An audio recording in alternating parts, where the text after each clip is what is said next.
చాలామంది పేరెంట్స్ ఏంటంటే like list out చేసుకుని వస్తున్నారు. పలానా డౌట్స్ ఇలా చేయొచ్చా? ఇలా చేయకూడదా? అడుగుతున్నారు. అడిగి చేస్తున్నారు.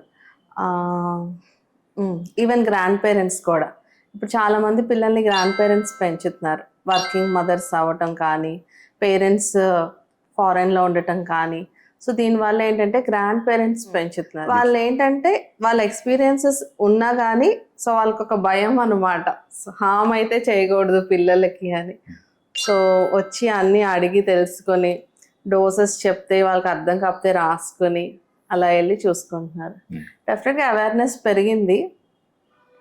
బట్ దాంతో అదర్ నెగెటివ్ ఏంటంటే లైక్ మనకి గూగుల్‌లో మనం ఏదైనా టాపిక్ సెర్చ్ చేస్తే ఏంటంటే గూగుల్ అనేది మొత్తం దాని గురించి ఓవర్‌వ్యూ ఇస్తది. సో, అది చదివేసుకొని బాగా కంగారు పడటం, లేకపోతే ఒక్కొక్కసారి ఇంతకుముందు మనం ఇచ్చిన మెడిసినే మళ్ళీ వాడటం, మిస్‌యూజ్ చేయటం, లేకపోతే ఆ మెడిసిన్ గురించి చదువుకోవటం.